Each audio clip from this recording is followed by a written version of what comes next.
അൻവറിന്റെ അപ്രതീക്ഷിത രംഗപ്രവേശനത്തോടെ നിലമ്പൂർ ഉപതെരഞ്ഞെടുപ്പിന്റെ ചിത്രം കൂടുതൽ തെളിഞ്ഞിരിക്കുകയാണ്. ബിജെപി സ്ഥാനാർത്ഥിയായി മോഹൻ ജോർജും കൂടി എത്തിയതോടെ നിലമ്പൂരിലെ പോരാട്ടം കനക്കുമെന്നത് ഉറപ്പാണ്. താൻ മത്സരിക്കാനില്ല എന്നും അതിനുള്ള സാമ്പത്തിക ശേഷി തനിക്കില്ല എന്നും അൻവർ പറഞ്ഞതിന് തൊട്ടു പിന്നാലെയാണ് തൃണമൂൽ കോൺഗ്രസിന്റെ സ്ഥാനാർത്ഥിയായി അൻവർ എത്തുന്നത്. അൻവറിനൊപ്പം മോഹൻ ജോർജും പിടിക്കുന്ന വോട്ടുകൾ നിലമ്പൂരിലെ വിധിയെഴുത്തിൽ നിർണായകമാകുമെന്നത് തീർച്ചയാണ്. പരമാവധി വോട്ടുകൾ നേടാനുള്ള നെട്ടോട്ടത്തിലാണ് നിലമ്പൂരിലെ സ്ഥാനാർത്ഥികൾ. വോട്ട് ശതമാനത്തിൽ കാര്യമായ മുന്നേറ്റമുണ്ടാക്കാൻ കഴിയുമെന്നാണ് ബിജെപിയുടെ വിലയിരുത്തൽ. മത്സരിക്കാതെ ഇരുന്നാൽ വോട്ട് കച്ചവട ആരോപണം ഉയരുമെന്ന് കണ്ടുകൂടിയാണ് അവസാന നിമിഷം ബിജെപി കളത്തിലിറങ്ങിയിരിക്കുന്നത്. മണ്ഡലത്തിൽ ഓപ്പറേഷൻ സിന്ദൂർ ഉൾപ്പെടെ പ്രചാരണമാക്കാനും ബിജെപിക്ക് പദ്ധതിയുണ്ട്. അതേസമയം പശ്ചിമ ബംഗാളിലെ തൃണമൂൽ മന്ത്രിമാരും എംപിമാരും മാത്രമല്ല, മുഖ്യമന്ത്രി മമതാ ബാനർജി വരെ പ്രചരണത്തിനായി എത്തുമെന്നാണ് അൻവർ അവകാശപ്പെടുന്നത്. UDF ഇടതുപക്ഷ വോട്ടുകൾ ടാർഗറ്റ് ചെയ്യാനാണ് അൻവർ മുന്നോട്ടു പോകുന്നത്.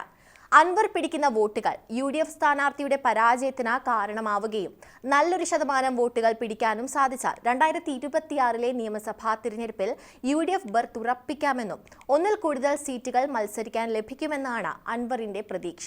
ഷൗക്കത്തിന് ജയിക്കാനാകില്ല എന്ന അൻവർ ഉറപ്പിച്ചു പറയുന്നതിന് പിന്നിൽ പല കാരണങ്ങളും അൻവർ തന്നെ നിരത്തുന്നുണ്ട്. മലയോര കർഷകരുടെ വോട്ട് ഷൗക്കത്തിന് ലഭിക്കില്ല എന്നും മുസ്ലിം സമുദായത്തെ ഒന്നാകെ തരം താഴ്ത്തുന്ന തരത്തിലുള്ള പ്രവർത്തനങ്ങളാണ് ഇതുവരെയും ഷൗക്കത്ത് ചെയ്തിരിക്കുന്നതെന്നും അൻവർ കഴിഞ്ഞ ദിവസം തന്നെ വ്യക്തമാക്കിയിരുന്നു. പാഠമൊന്ന് ഒരു വിലാപം എന്ന സിനിമയിലൂടെ മുസ്ലിം ജനവിഭാഗത്തിനെ അപമാനിക്കാനാണ് ഷൗക്കത്ത് ശ്രമിക്കുന്നതെന്നും അൻവർ ആരോപണമായി ഉന്നയിക്കുന്നു. പിണറായി സത്തെ ഇല്ലാതാക്കാൻ കച്ചകെട്ടി മുന്നിട്ടിറങ്ങിയ അൻവർ ഇപ്പോൾ ഏറ്റവും കൂടുതൽ കടന്നാക്രമിക്കുന്നത് VD സതീശനെയാണ്.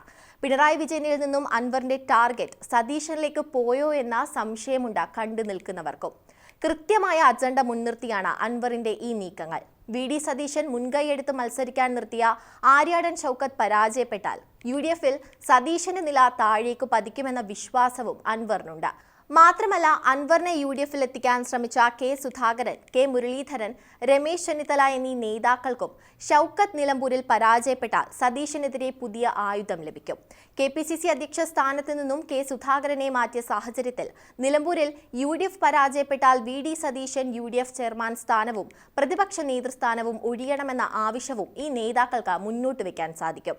നേരെ മറിച്ച് ആര്യാടൻ ഷൗക്കത്ത് വിജയിച്ചാൽ അത് VD സതീശന്റെ വിജയമായാണ് വിലയിരുത്തപ്പെടുക. 2026 നിയമസഭാ തിരഞ്ഞെടുപ്പിൽ കോൺഗ്രസ് ഹൈക്കമാൻഡിനും സതീശനെ തന്നെ മുഖ്യമന്ത്രി സ്ഥാനാർത്ഥിയായി ഉയർത്തിക്കാട്ടേണ്ടതായും വരും. നിലമ്പൂരിലെ ഈ അപ്രതീക്ഷിത ട്വിസ്റ്റിൽ കോളടിച്ചിരിക്കുന്നത് ഇടതുപക്ഷത്തിനാണ്.